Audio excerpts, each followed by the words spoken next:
आज जैसा कि आपको मालूम है, जन स्वराज अभियान के तहत जो पिछले 17 महीनों से पदयात्रा चल रही है, पदयात्रा सहरसा में तो अभी 1-1.5 महीने के बाद हम पदयात्रा के दौरान आएंगे। अभी मैं यहाँ अपने जो साथी जन स्वराज की सोच से जुड़े हुए हैं उनसे परिचय के लिए पदयात्रा से पहले हम लोग 2 दिन जिले में आते हैं। उसी संदर्भ में कल मैं सिमरी बख्तियारपुर में था और आज सहरसा में हूँ। पदयात्रा यहाँ पर खगड़िया अभी मेरा पूरा चलना बाकी है, तो करीब 20 दिन हम लोग खगड़िया में भी चलेंगे। उसके बाद 20 फरवरी के आसपास, 20 से 25 फरवरी के आसपास मैं सहरसा में आऊँगा। जब सहरसा आएंगे तो 1 महीने के आसपास यहाँ रहेंगे, यहाँ के हर प्रखंड पंचायत में जाएंगे, यहाँ के विषयों पर, पदयात्रा के बारे में, पदयात्रा के अनुभवों के बारे में, सहरसा में जो लोग कह रहे हैं उन बातों पर चर्चा होगी। आज तो चूंकि हम सहरसा शहर में आए हुए हैं तो कुछ साथियों का ऐसा अनुरोध था कि यहाँ जो पत्रकार हैं वो कुछ बातचीत करना चाहते हैं, इसलिए मैं यहाँ पर हूँ। अभी मैं पदयात्रा से संबंधित जो मेरे अनुभव हैं 16-17 महीने के, उस पर कोई टीका टिप्पणी नहीं करूंगा। अगर आपका कोई सवाल होगा तो उस पर जवाब दे देंगे। बाकी आप जो सवाल करना चाहते हैं वो सवाल आप कर सकते हैं।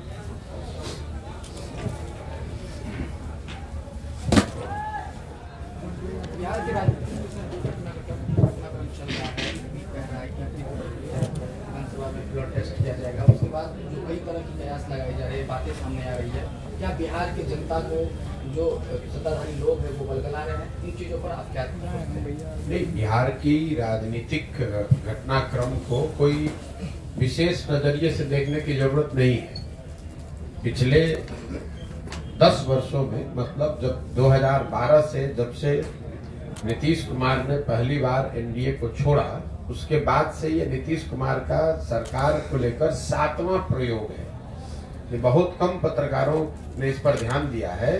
आपको ऐसा लग रहा है कि नीतीश कुमार पहले एनडीए के साथ थे, फिर महागठबंधन में गए, फिर अभी एनडीए में आए हैं। ये तीन ही बात नहीं।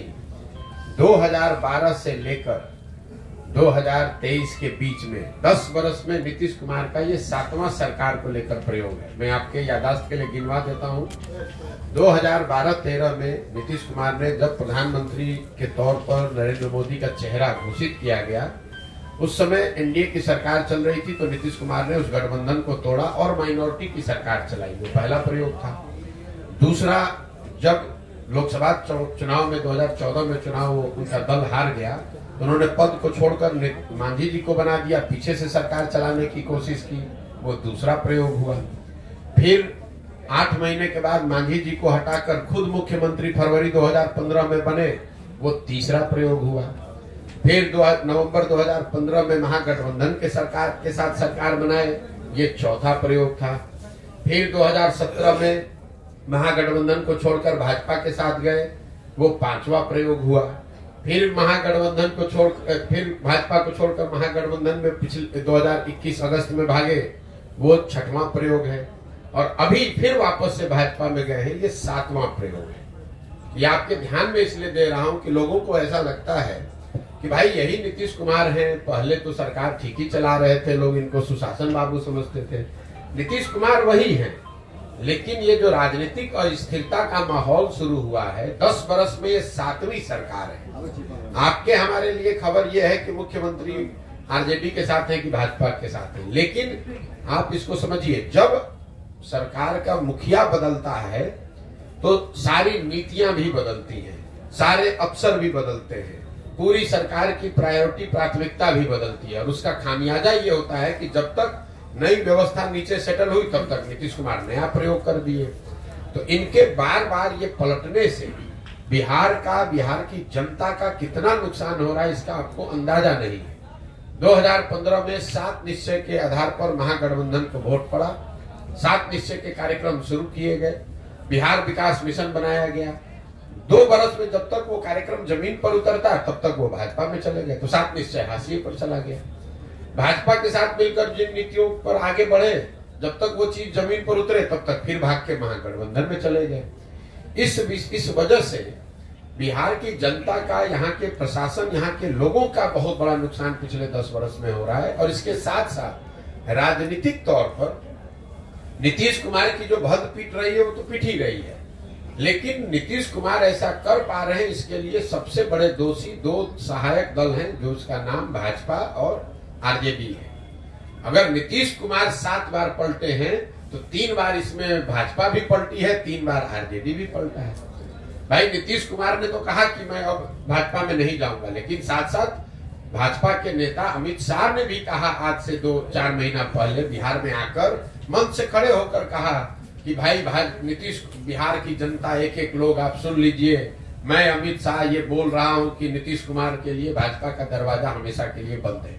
वही नीतीश कुमार आज वही अमित शाह भाजपा नीतीश कुमार को आज मुख्यमंत्री बना रही है। तो नीतीश कुमार जो गलती कर रहे हैं, उनका राजनीतिक तौर पर उनकी भग पीट रही है, जनता उनको गाली दे रही है, लेकिन साथ साथ बिहार के नागरिक होने के नाते हम लोग को ये नहीं भूलना चाहिए कि नीतीश कुमार पूरे बिहार की जनता का मजाक इसलिए उड़ा पा रहे हैं क्योंकि भाजपा वाले या आरजेडी वाले पद की लालच में नीतीश कुमार को ये करने में मदद कर रहे हैं। अगर आज नीतीश कुमार भाजपा छोड़कर आरजेडी चले जाएं, तेजस्वी यादव को मुख्यमंत्री बना दे, फिर कल से तेजस्वी यादव को नीतीश कुमार में विकास पुरुष दिखने लगेगा। कल तक भाजपा को नीतीश कुमार बेकार दिख रहे थे, आज उनके साथ आ गए तो मुरेठा बांधकर घूमने वाले सम्राट चौधरी आज नीतीश कुमार को बिहार का भविष्य ढूंढ रहे हैं। कल तक कह रहे थे कि नीतीश कुमार अगर सभा में जाएंगे तो महिलाएं सभा छोड़कर भाग जाएंगी क्योंकि इन्होंने इतने अभद्र भाषा का प्रयोग किया है। इस देश के प्रधानमंत्री मोदी जी ने मध्य प्रदेश के चुनाव हुई सभा में खड़े होकर बताया कि नीतीश कुमार ने जिस तरह की भाषा का प्रयोग किया है, ऐसे भाषा का प्रयोग, ऐसे महिलाओं का असम्मान करने वाले लोगों को सजा मिलनी चाहिए। तो सजा के तौर पर मोदी जी ने अब नीतीश कुमार को बिहार का मुख्यमंत्री बनवा दिया। तो आप लोग सिर्फ आप और हम नीतीश कुमार को क्यों गाली दे रहे हैं, क्यों उनका शिकायत कर रहे हैं? भाई नीतीश कुमार तो जग जाहिर पूरा दुनिया जानता है कि नीतीश कुमार हर 6-8 महीने साल भर पर अपने पद की लालच में कुर्सी अपना पलटेंगे, लेकिन उनके जो साथी दल हैं, जो लोग उनको इस पलटने में मदद कर रहे हैं, अब समय आ गया है उनको भी चिन्हित करने का और उनको भी पहचानने का कि उनका भी दोष कम नहीं है। बिहार का ये दुर्भाग्य रहा है कि यहाँ के सांसदों के लालच में जो काम पहले कांग्रेस ने किया वही काम आज भाजपा कर रही है। यहाँ जो पुराने पत्रकार बैठे, आपको याद होगा लालू जी के जमाने में ऐसा नहीं है कि लालू जी को बिहार की जनता ने वोट देके बहुमत दिया, एक ही बार उनको बहुमत, पूर्ण बहुमत मिला। बाकी सारे समय लालू जी ने बिहार पर राज कांग्रेस के साथ से किया, कांग्रेस के सहयोग से किया। कांग्रेस को मालूम था कि लालू जी के राज का राज जंगल राज है, लेकिन बावजूद इसके उन्होंने आंख बंद किया। लालू जी का को यहाँ शासन इसलिए करने दिया ताकि लालू जी के साथ मिलकर 20, 25, 30 सांसद यहाँ से जीतकर दिल्ली में जाते रहे। तो जैसे कांग्रेस ने बिहार की जनता को लालू के हवाले करके छोड़ दिया था जीने मरने के लिए, वही हाल भाजपा का है। उन्होंने बिहार और बिहार के लोगों के बच्चों का भविष्य नीतीश के हाथ में देकर इसलिए छोड़ दिया है कि कम से कम हमारा 30-35 सांसद जीतकर बिहार देश में जाता रहे, हमारा 370 का आंकड़ा, 400 का आंकड़ा पूरा होता रहे। बिहार की जनता मरती है तो मरे, बिहार के बच्चे पलायन करते हो तो करे, बिहार के बच्चे जब बाहर जाएंगे तो हम लोग को बिहारी कह के गाली दिया जाएगा और हम ही लोग से 40 सांसद का वोट भी लिया जाएगा। ये बिहार का दुर्भाग्य है। तो आप भी तो एनडीए के साथ थे प्रशांत सोरेन, आपने अपना फैक्ट चेक नहीं किया। हम एनडीए के साथ नहीं, एनडीए यूपीए किसी के साथ नहीं रहे हैं। हम 2011 से लेकर 2021 तक इस देश में 10 दलों के साथ हमने काम किया है। 10 दलों को चुनाव जिताने में मदद करी है, जिसमें नीतीश कुमार भी शामिल हैं, नरेंद्र मोदी भी शामिल हैं, लालू यादव भी शामिल हैं, जगन मोहन रेड्डी, ममता बनर्जी, स्टालिन जैसे लोग भी शामिल हैं। तो अगर आपका सवाल ये है कि पहले अगर आपने इनकी मदद की है तो आज आप इनका विरोध क्यों कर रहे हैं, अगर ये आपका सवाल है तो पहले सवाल को सही कर लीजिए। एनडीए में होना एक बात है और एनडीए की मदद करना एक बात है। आप वोटर हैं, आपने किसी जमाने में कांग्रेस को भी वोट किया होगा, आज भाजपा को आप वोट करते हैं। तो आपके गर्दन पे कोई तलवार रख दे कि भाई पहले तो आप कांग्रेस का वोट देते थे, आज भाजपा को काहे देते हैं वोट। जब आपको कांग्रेस पसंद थी, कांग्रेस आपके हिसाब से काम कर रही थी तो आप कांग्रेस को वोट कर रहे थे। जब आपके हिसाब से उन्होंने काम नहीं किया, आप दूसरे जगह भाजपा को वोट दे रहे हैं या दूसरे दल को वोट दे रहे हैं। तो पहले अपना सवाल क्लियर कर लीजिए, फिर मैं उसका जवाब देता हूं। जब आप जान रहे हैं कि नीतीश कुमार ऐसे हैं जो विकास के नाम पर जो है लोगों को ठग रहे हैं बिहार की जनता को, तो फिर आपने उनका मदद क्यों किया? ठीक बात, ये सवाल ठीक है। अब इतना होमवर्क करके आइए तब सवाल पूछिए। आपका सवाल ये है कि नीतीश कुमार की आपने पहले मदद की, आज विरोध क्यों कर रहे हैं? नीतीश कुमार की हमने मदद कब की है? 2014-15 में, ठीक है। तो 14-15 के नीतीश कुमार और 22-23 के नीतीश कुमार में जमीन आसमान का फर्क है। जिस नीतीश कुमार की मदद मैंने 2014 में की थी, उस नीतीश कुमार के बारे में पूरे बिहार में एक इंप्रेशन था, एक छवि थी कि ये आदमी बिहार को सुधारने की दिशा में कुछ काम कर रहा है। 2005 से लेकर 2012-13 के दौर में बिहार सुधरता हुआ दिखा था और वो सुधार नीतीश कुमार के नेतृत्व में हुआ था। नीतीश कुमार को इस राज्य में, राज्य के बाहर लोग सुशासन बाबू कहते थे। उस नीतीश कुमार की मैंने मदद की थी। आज जिस नीतीश कुमार का विरोध कर रहे हैं वो नीतीश कुमार है जिनके राज को लोग बोलचाल की भाषा में अधिकारियों का जंगल राज बता रहे हैं। 2014-15 में जिस नीतीश कुमार की मदद की थी वो नीतीश कुमार थे जो चुनाव नहीं हारे थे। उनका दल चुनाव हारा था लोकसभा में, लेकिन राजनीतिक मोरालिटी एक चीज होती है जिसके आधार पर उन्होंने पद छोड़कर मांझी जी को मुख्यमंत्री बना दिया था। उस नीतीश कुमार की मैंने मदद की थी। आज जिस नीतीश कुमार का विरोध कर रहे हैं वो आदमी का विरोध कर रहे हैं जो राजनीतिक निर्लज्जता का उदाहरण बन गया है। 2020 में नीतीश कुमार चुनाव हार गए हैं। 243 के विधानसभा में 42 विधायक जीतने वाले पार्टी के नेता हैं, यानी वो चुनाव हार गए हैं। लेकिन हारने के बावजूद कोई ना कोई जुगाड़ लगा के कभी राजद के साथ, कभी भाजपा के साथ, कभी दूसरों के साथ मिलकर सरकार बना रहे हैं, कुर्सी पर बैठे हैं। तीसरी बात, 2014-15 में उस नीतीश कुमार की मदद की थी जिसमें मानवता अभी जिंदा था। ये वही नीतीश कुमार हैं, आप पत्रकार हैं, आपको याद होगा वाजपेयी जी के सरकार में ये रेल मंत्री थे। जब ये रेल मंत्री थे तो गैसल पश्चिम बंगाल में एक रेल दुर्घटना हुई जिसमें 285 लोगों की मृत्यु हुई थी। नीतीश कुमार ने ये कह के पद से इस्तीफा दिया कि मेरे पद पे रहते हुए अगर 200 से ज्यादा लोगों की दुखद मृत्यु हुई है तो मैं उस पद पे कैसे रहूंगा। उस नीतीश कुमार का साथ दिया था मैंने। जिस नीतीश कुमार का आज विरोध कर रहे हैं ये वो नीतीश कुमार हैं जो कोरोना काल में हजारों लोगों की दुखद मृत्यु हो गई, पूरे देश पर संकट आया, लेकिन जितना संकट बिहार के लोगों पर आया उतना किसी पर नहीं आया। लाखों बच्चे बिहार के रोड पर मारे मारे फिर रहे थे और ये आदमी महीनों तक अपने घर से बाहर नहीं निकले। तो प्रशासक के तौर पर, राजनेता के तौर पर और मानवता के तौर पर, तीनों ही आधार पर 14-15 के नीतीश कुमार और 22-23 के नीतीश कुमार में जमीन आसमान का फर्क है। इसीलिए उस समय उनका साथ दिया था और आज उनका विरोध कर रहे हैं। और एक अंतिम बात, लोकतंत्र में चुनाव 5 वर्ष पर क्यों होता है? लोकतंत्र में चुनाव 5 वर्ष का नियम क्यों है? 10 वर्ष पर भी हो सकता था, 2 वर्ष में भी हो सकता था, क्यों 5 वर्ष पर होता है? 5 वर्ष पर लोकतंत्र में चुनाव इसलिए होता है कि आपको ये बताया जाता है संविधान से कि जिस नेता पर, जिस दल, जिस विचारधारा पर, जिसके कार्यक्रमों पर भी आपका भरोसा है, यकीन है, आप उसके साथ खड़े होइए, उसकी मदद कीजिए, उसको वोट दीजिए। लेकिन वो वोट और भरोसा 5 वर्ष के लिए है, जीवन भर की बंधुआ मजदूरी नहीं है।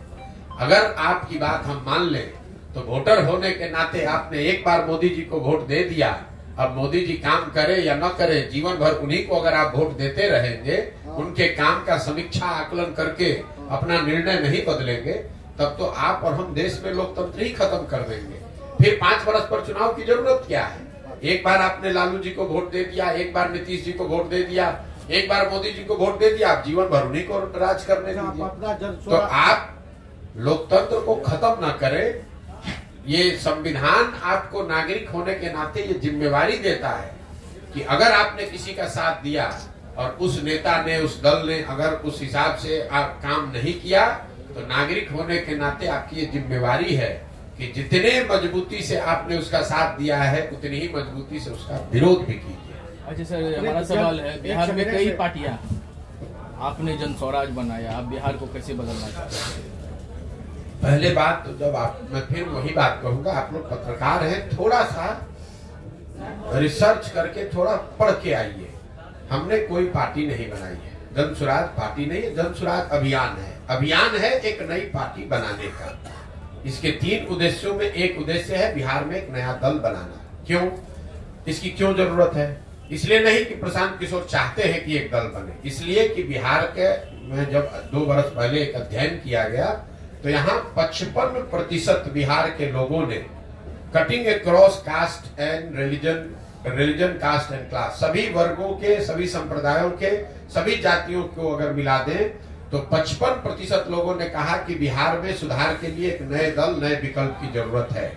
इसका मतलब ये नहीं है कि वो सब लोग कह रहे हैं कि जनसुराज की जरूरत है, लेकिन एक नए दल, एक नए विकल्प की जरूरत है, ऐसा 55% बिहार के लोगों ने कहा है। तो जनसुराज अभियान उसी से जुड़ा हुआ है कि अगर आधे से ज्यादा बिहार की जनता अपने बेहतर भविष्य के लिए नया दल बनाना चाहती है तो जनसुराज वो अभियान है जिससे कि हम लोग गांव-गांव जाकर लोगों को बता रहे हैं कि अगर आप नया दल, नया विकल्प बनाना चाहते हैं तो आप आइए, आप व्यवस्था की, संसाधन की, जाति की चिंता मत कीजिए, आप साथ में आइए। अगर आप ईमानदार व्यक्ति हैं, आप में जज्बा है, आप बिहार को सुधारना चाहते हैं तो आप साथ में आइए, नया दल बनाइए। प्रशांत किशोर और जनसुराज आपकी मदद करेंगे। आप में से कई साथियों को ऐसा लगता है कि अरे भाई तो पहले दूसरे दलों को के लिए काम करते थे, अब आके बिहार में घूम रहे हैं। दोनों में कोई फर्क नहीं है। पहले हम यही काम दल और नेताओं के लिए करते थे, नेताओं को और दलों को बताते थे किस तरह से संगठन को मजबूत करो, कैसे साथ में आओ, कैसे बूथ कमेटी बनाओ, कैसे जनता के बीच प्रचार करो, कैसे चुनाव लड़ो और उनको जिताने में मदद करते थे। काम वही कर रहे हैं। अब दल और जनता के, दल और नेता के बजाय जनता को, बिहार की समाज को समझा रहे हैं कि कैसे आप एक साथ आकर दल बना सकते हैं, किसी भी समीकरण की चिंता किए बगैर उनको चुनाव जीत कर आ सकते हैं और किस तरह का आपको संवाद करना चाहिए, कैसा प्रयास करना चाहिए। हमारी भूमिका कुम्हार की है। हम, ये कोई दल नहीं है, दल के हम नेता नहीं है, ये अभियान है। और जैसे कुम्हार अच्छी मिट्टी और चाक से घड़ा बनाता है, वैसे गांव-गांव घूमकर इस अभियान के माध्यम से मैं ऐसे लोगों को ढूंढ कर निकाल रहा हूं जो लोग नया दल बनाना चाहते हैं। उनको हम मदद करेंगे ताकि वो सब लोग मिलकर दल बनाए। जब सब लोग मिलकर दल बनाएगा तो उनको हमारी मदद से वो चुनाव भी लड़ेंगे और ऊपर वाले ने चाहा, बिहार की जनता का आशीर्वाद रहा तो जीत कर भी आएंगे। सर, लोकसभा चुनाव में भी आपको जब दल ही नहीं है तो लोकसभा का चुनाव कैसे लड़ेंगे, आप उनको बता दीजिए। दल होगा सर। मेरे भाई, जो भी राजनीतिक क्षेत्र में यहाँ है, बिल्कुल मैं आ रहा हूँ उस पर। आप लोग जो नेता लोग कहते हैं, कम से कम उस बात को ध्यान से सुनिए और उसी पर सवाल कीजिए। जब ये अभियान शुरू हुआ तो हमने कहा कि पूरे बिहार में पदयात्रा करने के बाद ही ये निर्णय लिया जाएगा कि दल कब और कैसे बनना है, लेकिन कब कैसे बनना है, दल का नाम, संविधान क्या हो, उसकी प्राथमिकता क्या हो, उसके नेता कौन हो, इस पर निर्णय पदयात्रा के बाद लिया जाएगा। अभी तक पिछले 17 महीनों में मैं आधा बिहार पैदल चल पाया। 120 विधानसभा क्षेत्रों तक हम लोग पैदल चल के गए, आधा बिहार बाकी है। तो दल जब एक बार जनता को कह दिया कि पदयात्रा करने के बाद ही बनाऊंगा, तो बीच में बनाने का मतलब तो है नहीं। ठीक है, दलों के कोई चुनाव आ जाएगा तो दल बना लेंगे तो फिर लोग कहेंगे देखिए इनको तो चुनाव लड़ना था इसलिए पदयात्रा कर रहे हैं। सर, लोकसभा से पहले कोई दल है नहीं, इसलिए लोकसभा में जनसुराज पार्टी की ओर से कोई चुनाव नहीं लड़ा जाएगा। आपने कहा कि एक निर्दलीय चुनाव लड़ा था जिसकी मदद जनसुराज ने की थी एमएलसी के तौर पर, और वो चुनाव जीते भी थे, वो ठीक बात है। अगर बिहार में ऐसी परिस्थिति बनती है जहां जनसुराज की सोच से, इस परिकल्पना से जुड़े हुए लोग किसी लोकसभा क्षेत्र में, जिले में ये तय करते हैं कि नहीं भैया हम लोग के पास चुनाव, हम लोग को चुनाव लड़ना है, कोई ऐसा व्यक्ति मिलता है जिसके लिए समाज कह रहा हो कि नहीं भैया ये बहुत अच्छे आदमी है, इनको सांसद के तौर पर जिताकर भेजा जाए, तो वो निर्दलीय के तौर पर चुनाव लड़ सकते हैं। जनसुराज उनकी मदद कर सकता है। मेरा लक्ष्य कोई एक एमपी सीट जीतना नहीं है। शिक्षकों का एमएलसी चुनाव क्यों लड़ा गया? इसलिए लड़ा, क्योंकि चुनाव तो समय 8-10 जगह हुआ, एक शिक्षक का चुनाव क्यों लड़ा गया? इसलिए लड़ा गया कि लोगों ने ये कहा कि अगर आप जनसुराज से शिक्षा की बात कर रहे हैं, शिक्षा पर ही आपका फोकस है, तो शिक्षकों के एमएलसी का चुनाव जरूर हम लोग को लड़ना चाहिए, क्योंकि उसमें वोटर सिर्फ शिक्षक है। उनकी बात मानी गई और जिन जिलों में उस समय पदयात्रा हुई थी वहां पर शिक्षकों के एमएलसी के चुनाव के लड़ा गया एक निर्दलीय के तौर पर, हम लोग जीत कर लिया है। तो आगे अगर लोकसभा चुनाव से पहले जनसुराज की सोच से, परिकल्पना से जुड़े हुए साथियों ने अगर ये तय किया कि हमें लोकसभा चुनाव किसी क्षेत्र में लड़ना है उस तरह का कोई बेहतर व्यक्तित्व मिले जिसको कि चुनाव लड़ाने से समाज का भला हो सकता है, तो जन-स्वराज अपने संसाधन व्यवस्था से, अपने खर्चे से, अपनी ताकत से उसको चुनाव लड़ाएगा। लेकिन वो चुनाव वो व्यक्ति को उस व्यक्ति को निर्दलीय लड़ना पड़ेगा, क्योंकि अभी जन-स्वराज दल है नहीं। जब दल बन जाएगा तो उसके बाद जो भी चुनाव होगा, चाहे मुखिया का चुनाव हो कि लोकसभा हो कि विधानसभा हो, सारा चुनाव लड़ा जाएगा। मेरा क्वेश्चन है कोई टारगेट तो सर आपका होगा ना, आपका दल का गठन कब होगा आगामी विधानसभा? कोई ऐसा टारगेट नहीं है, इसलिए नहीं है कि इस पूरी पदयात्रा में कोई दिन और किलोमीटर निश्चित नहीं है। जब मैंने घोषणा की थी तो मेरा अनुमान था कि 1.5 वर्ष में हम पूरा बिहार पैदल चल देंगे। करीब 1.5 वर्ष होने को आ गया, हम आधा बिहार ही कर पाए हैं।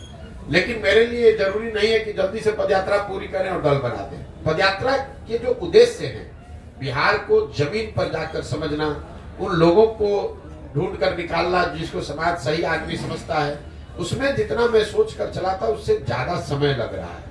लेकिन मैं करने के लिए वो कृत संकल्पित हूँ, चाहे उसमें 2 वर्ष लगे कि 6 वर्ष लगे, करेंगे। वैसे करेंगे इसको पूरी ईमानदारी और शुद्धता से। आप देख रहे हैं कि पिछले 1.5-2 वर्ष से जब से मैंने पदयात्रा शुरू की है तो मैं कोई घर नहीं जाता हूँ, छुट्टी नहीं लेता हूँ। अगर सहरसा में भी आया हूँ तो कैंप में ही रहूंगा, कैंप में ही लोगों से मिलूंगा और शुद्धता से, ईमानदारी से इसको करने का प्रयास कर रहे हैं। आगे निर्णय जो भी हो, आगे जनता का जो निर्णय हो, जितनी सफलता मिले न मिले, लेकिन इसको करना है ईमानदारी और शुद्धता से। प्रशांत सर, व्यक्ति का व्यक्तित्व प्रभावित होता है पद और लायबिलिटी आने के बाद। आप कैसे तय करेंगे कि आप जो अभियान चला रहे हैं उसमें आप सफल रहेंगे और अलग रहेंगे? बिल्कुल सही बात है। ये आपका जो अनुभव है कि कई लोग पद पे आने के बाद उनका व्यक्तित्व, उनका चरित्र बदलता है। इसीलिए इसके 3 शब्दों में एक महत्वपूर्ण शब्द है सामूहिक प्रयास। सही व्यक्ति हो वो भी, उसका भी व्यक्तित्व और चरित्र पद पर आने के बाद बदल सकता है। तो सही व्यक्ति हो, सही सोच हो, लेकिन उसके साथ साथ एक कोई सही व्यक्ति इसको नहीं सुधार सकता है। सामूहिकता की जो ताकत है, अगर हजारों लोग साथ में, सही लोग आकर प्रयास कर रहे हैं तो हजारों लोग ओवरनाइट उनका चरित्र बदल जाएगा, ऐसा संभव नहीं है। तो जो 3 शब्द इस पूरी परिकल्पना के आधार हैं कि सही व्यक्ति का चुनाव किया जाए, मजबूत व्यक्ति का नहीं, सही व्यक्ति का। राजनीति में कई बार मजबूत को सही मानकर उसको आगे बढ़ाया जाता है। हम लोग की सोच ये है कि नहीं, सही व्यक्ति भले कमजोर हो, उसके पीछे साधन व्यवस्था लगाकर उसको मजबूत बनाया जा सकता है, लेकिन मजबूत व्यक्ति को सही मानकर अगर जिता दिया जाए तो ये जरूरी नहीं है कि वो सही हो। तो पहली बात है कि आदमी सही ढूंढ कर निकाला जाए। दूसरा, सोच उसकी सही हो। सोच ये हो कि बिहार को अगले 10 वर्ष में कैसे विकसित बनाना है, बिहार के लोगों को, बिहार के बच्चों का कैसे उनकी बेहतरी करनी है, बजाय इसके कि किसी जाति, किसी परिवार की बात हो। और तीसरा, किसी एक व्यक्ति पर पूरी व्यवस्था न आधारित हो। इसलिए सामूहिकता से, कोई प्रशांत किशोर इसको नहीं ठीक कर सकते हैं। अगर ऐसा होता तो हम कहते कि हम दल बना रहे हैं, हम सही व्यक्ति हैं, हमारी सोच सही है, हम इसको ठीक कर देंगे। मैं कह रहा हूं कि किसी एक प्रशांत किशोर के, 10 प्रशांत किशोर के आने से बिहार नहीं सुधरेगा। जब तक समाज से हजारों लोग एक साथ आकर, सही सोच वाले लोग एक साथ आकर सामूहिक तौर पर साथ मिलने, साथ चलने का, साथ काम करने का निर्णय नहीं लेंगे, तब तक सुधार संभव नहीं है। इसीलिए आप देख रहे हैं कि जो राजनीतिक दल बनाने में दूसरों को 1 दिन लगता है, 1 घंटे में लोग दल बना देते हैं, वो दल बनाने में ही मैं 2 साल 3 साल लगा रहा हूँ। क्यों लगा रहा हूँ? इसलिए लगा रहा हूँ कि जो लोग ये दल बनाए, जब ये दल बने, जो लोग इस दल को बनाए, वो दल किसी जाति विशेष का न हो, किसी व्यक्ति विशेष का न हो, किसी परिवार का दल ना हो, बल्कि वो बिहार के उन सारे लोगों का दल हो जो लोग बिहार में व्यवस्था बदलना चाहते हैं, एक नया विकल्प, नया प्रयास के भागीदार बनना चाहते हैं। ठीक है सर, अभी जो खेला होने की बात चल रही है, आखिर वो कौन सा खेला होने जा रहा है? मेरे भाई देखिए, कोई भी खेला हो, आप मुझे बताइए, यहाँ पर 2012 के बाद अभी मैंने आपको गिनवाया, ये 6वां 7वां सरकार का प्रयास है। क्या फर्क पड़ गया? चाहे केंद्र में यूपीए की सरकार हो या केंद्र में अभी मोदी जी की सरकार है, बिहार में चाहे नीतीश कुमार महागठबंधन के साथ रहे, अकेले रहे या भाजपा के साथ रहे, बिहार में बच्चों के पढ़ाई की व्यवस्था तो हुई नहीं, बिहार में चीनी मिल तो चालू हुए नहीं, बिहार में लोगों को रोजगार मिला नहीं, पलायन थमा नहीं, तो किसी की भी सरकार बन जाए, किसी भी फॉर्मेशन में आ जाए, किसी तरह का खेला हो जाए, यहाँ परिवर्तन आने वाला नहीं है। खेला तो तब होगा जब जनता खड़ा होकर जितने खेला करने वाले लोग हैं इन सबको झाड़ू मार कर बाहर जब करेगी, तब असली खेला होगा। मेरा क्वेश्चन है सर, मेरा क्वेश्चन है, जनसुराज पार्टी या जनसुराज अगर कोई दल बनाती है, हम उसको सत्ता में लाते हैं, तो क्या वो बिहार को विकास के मार्ग पे ले जाएगा? आप जो बिहार को विकास के मार्ग पर बिहार के लोग ले जा सकते हैं, कोई पार्टी कोई दल नहीं ले जा सकता है। तो अगर बिहार के, आपके सवाल का जवाब दे रहा हूं, बिहार के सही सोच रखने वाले लोग अगर एक साथ आकर राजनीतिक लोकतांत्रिक प्रयास करते हैं, उनके पास बिहार को सुधारने का एक सही जमीन से सोच समझकर बनाया गया प्लान हो, सही लोग हो, तो बिल्कुल बिहार को सुधारा जा सकता है। अगले 10 वर्ष में बिहार को देश के 10 अग्रणी राज्यों की श्रेणी में खड़ा किया जा सकता है। ये क्वेश्चन नहीं है सर, क्वेश्चन ये है, जैसे विधायक जीत के जाता है, चाहे आपका दल हो, वो विधायक यहाँ से जीत के जाएगा, हम लोग जिताएंगे, नया पार्टी को जिताएंगे, क्योंकि सब पार्टी को दिए एक बार मौका। कोई बिहार को आज तक विशेष राज का दर्जा तक नहीं दिलवा पाया। यहाँ तक कि जो भी पुराना चीनी मिल था, पेपर मिल था, वो बंद करवा दिया गया। हम नया दल चाहते हैं, लेकिन पर विधायक जो जीत के जाता है, वो विधायक जीतने के मेरे बाद भाई ऐसा हमसे घूस लेने का, सुनिए ना भाई, कोई भी काम करने पे घूस अरे लेता सुनिए ना भाई, आप इतने सीधे, आप और हम भी नहीं हैं कि आप इतना इनोसेंटली कह रहे हैं कि हम लोग जिता रहे हैं और विधायक घूस ले रहा है।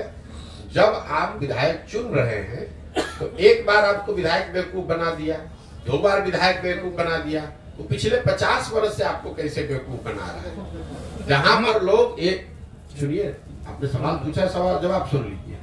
आप कह रहे हैं कि यहाँ पेपर मिल बंद है, पेपर मिल आपके यहाँ बंद है, पेपर मिल आज से तो बंद है नहीं, 50 साल से बंद है। उसके बाद भी वही सांसद, वही व्यक्ति, वही दल, वही व्यक्ति बार बार कैसे जीत कर आ रहा है? क्योंकि हमारे पास ऑप्शन नहीं है। बस ठीक है, तो ऑप्शन नहीं है तो वही नया विकल्प, नया ऑप्शन बनाने का प्रयास है, ताकि आपको मजबूरी में गलत लोगों को वोट न देना पड़े। आपको विधायक बेवकूफ नहीं बना रहा है, आप और हम या तो खुद से बेवकूफ बन रहे हैं जात के नाम पे, धर्म के नाम पर, 500 रुपया के लालच में, या फिर मजबूरी में हमें बेवकूफ बनना पड़ रहा है। नहीं, अभी हमको ऑप्शन मिला है, एक नया ऑप्शन मिला है। बिहार में पूर्ण शराबबंदी कानून लागू है, कितना सफल है ये, इसको किस, मैं उन लोगों में से, कुछ लोगों में से हूँ जो राजनीतिक सामाजिक तौर पर पहले दिन से कह रहे हैं कि हम बिल्कुल शराबबंदी के विरोध में हैं। हमारा बस चले तो 48 घंटे में शराबबंदी को यहाँ से हटा देंगे। क्यों? इसके 3 वजह है। शराबबंदी के जरिए आज तक दुनिया में, सिर्फ बिहार और भारत में नहीं, पूरे दुनिया में कहीं इस बात का प्रमाण नहीं है कि शराबबंदी के जरिए किसी समाज का आर्थिक सामाजिक विकास हुआ है। इस दुनिया में कहीं ऐसा प्रमाण नहीं। अगर होता तो दो दुनिया में अग्रणी देश हैं जो स्कैंडिनेवियन कंट्री हैं, वेस्ट के यूरोपियन देश हैं, अमेरिकन देश हैं, उस सब जगह शराबबंदी लागू होता। उन लोगों ने लागू क्यों नहीं किया? क्योंकि इस बात का कोई प्रमाण नहीं है। दूसरी बात, लोग ये बताते हैं कि गांधी जी ऐसा चाहते थे कि शराबबंदी लागू हो। बिल्कुल ये बात सिरे से खारिज करता हूं, गलत बात है, लोगों को भ्रम फैलाया जा रहा है। मैं पिछले 2 बरस से नीतीश कुमार को और उनके जो भी लोग भी शराबबंदी के पक्ष में हैं गांधी के नाम पर, मैंने उनको खुली चुनौती दे रखी है। अगर आप गांधी को पढ़ने का, समझने का दावा करते हैं तो मुझे एक पंक्ति गांधी जी का दिखा दीजिए, लिखा हुआ या बोला हुआ, जहां पर गांधी जी ने ये कहा कि सरकारों को शराबबंदी लागू करना चाहिए। गांधी जी ने ये नहीं कहा। गांधी जी ने शराब को लेकर, शराब न पीने को लेकर एक सामाजिक प्रयास की बात कही है कि शराब पीना बुरी बात है, नहीं पीना चाहिए, समाज को इस दिशा में प्रयास करना चाहिए। उन्होंने ये नहीं कहा कि सरकार को कानून बना देना चाहिए। इसका एक आपको उदाहरण दे रहा हूं। गांधी जी ने कहा कि सबको वेजिटेरियन होना चाहिए, अच्छी बात है, लेकिन कल होकर अगर सरकार ये कानून बना दे कि जो आदमी वेजिटेरियन नहीं है, शाकाहारी नहीं रहेगा, सबको जेल में डाल दिया जाएगा, क्योंकि गांधी जी ऐसा चाहते थे, ऐसा कभी हो सकता है? नहीं तो गांधी जी की बात बताई हुई बात का डिस्टॉर्शन है। तीसरी बात, मान लीजिए कि एक बार को शराबबंदी आप लागू, कुछ उसका फायदा है भी, तो फायदा तो तब होगा जब आप शराबबंदी लागू कीजिएगा। जमीन पर बिहार में शराबबंदी तो लागू है नहीं। शराबबंदी के नाम पर शराब के दुकान बंद कर दिए गए, होम डिलीवरी चालू है। तो आप देख रहे हैं कि दुनिया भर में अमेज़न है, फ्लिपकार्ट है, आप घर से बैठे बैठे ऑर्डर करते हैं, सामान घर पे आ जाता है। तो मैं 2 वर्ष से कह रहा हूं कि जो बिहार में शराबबंदी है, ये नीतीश कुमार का अमेज़न फ्लिपकार्ट मॉडल है, जिसमें शराब का दुकान बंद है और होम डिलीवरी चालू है। अब इसका जरा आप नुकसान समझिए। बिहार जैसे गरीब राज्य में शराबबंदी के नाम पर जो ये फसाद खड़ा किया गया है, इसकी वजह से करीब करीब 20,000 करोड़ रुपया का हर साल का नुकसान हो रहा है बिहार की गरीब जनता का। और ये पैसा जा कहां रहा है? ये पैसा जा रहा है भ्रष्ट अफसरों के पास, शराब माफिया के पास, और यहाँ के गरीब जनता का पैसा लूटा जा रहा है। दूसरी बात, शराबबंदी होने से हर गांव में आप देखिए जितने लड़के हैं वो अवैध शराब के कारोबार में लग गए। उनके हाथ में कट्टा, उनके पास मोटरसाइकिल, 2-4 बोतल इधर से उधर किया, 2-4 हजार रुपया कमा लिया। और सबसे महत्वपूर्ण बात, इसमें जिन महिलाओं के नाम पर शराबबंदी लागू किया गया, सबसे ज्यादा प्रताड़ित इसमें महिला ही है। जब से बिहार में शराबबंदी लागू किया गया है, तब से आंकड़ों के हिसाब से, सरकारी आंकड़ों के हिसाब से करीब 6,37,000 से ज्यादा केस रजिस्टर किए गए हैं। करीब करीब 6.5 लाख केस दर्ज किए गए। इसमें 1.25 लाख केस अभी भी चल रहा है। और ये ज्यादातर केस, 2/3 से ज्यादा केस समाज के गरीब और पिछड़े समाज के लोगों पर किया गया है।